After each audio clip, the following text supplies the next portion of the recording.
ఫైనల్‌గా 2 డేస్ తర్వాత కాశీకి రీచ్ అయినా.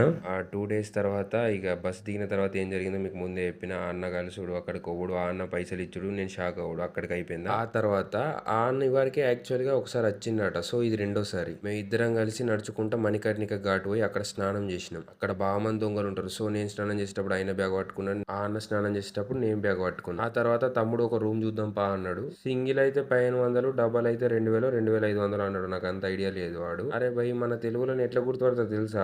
వాళ్ళు మనకు పరిచయం ఉన్న వాళ్ళు తీర వెళ్తారు తెలుగులోని. అక్కడ ఫైనల్ గా ఒక కాడ రూమ్ తీసుకున్నాడు ఆ అన్న. నేను తీసుకున్నాను చెప్పిన, ఎందుకంటే నేను నైట్ వరకు వెళ్ళిపోతాను, నాకు అక్కడ ఉండాలని లేదు planning law. First of all మన దగ్గర బడ్జెట్ కూడా లేదు. సో అన్నాడు, తమ్ముడు బ్యాగ్ పెట్టుకో గుడికోయేద్దాం అన్నాడు. రెడీ అయినాం, గుడికోయి వచ్చినాం. ఆ తర్వాత 18 శక్తి పీఠాల్లో ఒకటైన విశాలక్షమ్మ గుడిని కూడా చూసినాం. ఫైనల్ గా బోటింగ్ చేసి గంగా హారతి కూడా చూసి ఆ అన్న ఇక నాకు రూట్ చెప్పిండు, ఇట్లా ఓ తమ్ముడు ఆటోలు వస్తాయని అక్కడి నుంచి సెండ్ ఆఫ్ ఇచ్చా అన్నకు బయలుదేరిన. ఇగో ఈ అన్ననే ఆ అన్న. ఆ అన్న లైఫ్ లో మర్చిపోను.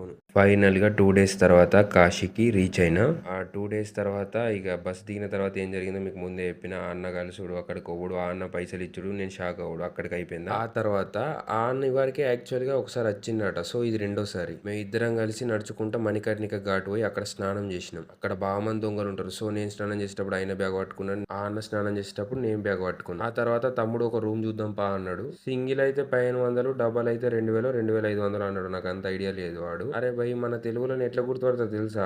వాళ్ళు మనకు పరిచయం ఉన్న వాళ్ళు తీర వెళ్తారు తెలుగులోని. అక్కడ ఫైనల్ గా ఒక కాడ రూమ్ తీసుకున్నాడు ఆ అన్న. నేను తీసుకున్నాను చెప్పిన, ఎందుకంటే నేను నైట్ వరకు వెళ్ళిపోతాను, నాకు అక్కడ ఉండాలని లేదు planning law. First of all మన దగ్గర బడ్జెట్ కూడా లేదు. సో అన్నాడు, తమ్ముడు బ్యాగ్ పెట్టుకో గుడికోయేద్దాం అన్నాడు. రెడీ అయినాం, గుడికోయి వచ్చినాం. ఆ తర్వాత 18 శక్తి పీఠాల్లో ఒకటైన విశాలక్షమ్మ గుడిని కూడా చూసినాం. ఫైనల్ గా బోటింగ్ చేసి గంగా హారతి కూడా చూసి ఆ అన్న ఇక నాకు రూట్ చెప్పిండు, ఇట్లా ఓ తమ్ముడు ఆటోలు వస్తాయని అక్కడి నుంచి సెండ్ ఆఫ్ ఇచ్చా అన్నకు బయలుదేరిన. ఇగో ఈ అన్ననే ఆ అన్న. ఆ అన్న లైఫ్ లో మర్చిపోను.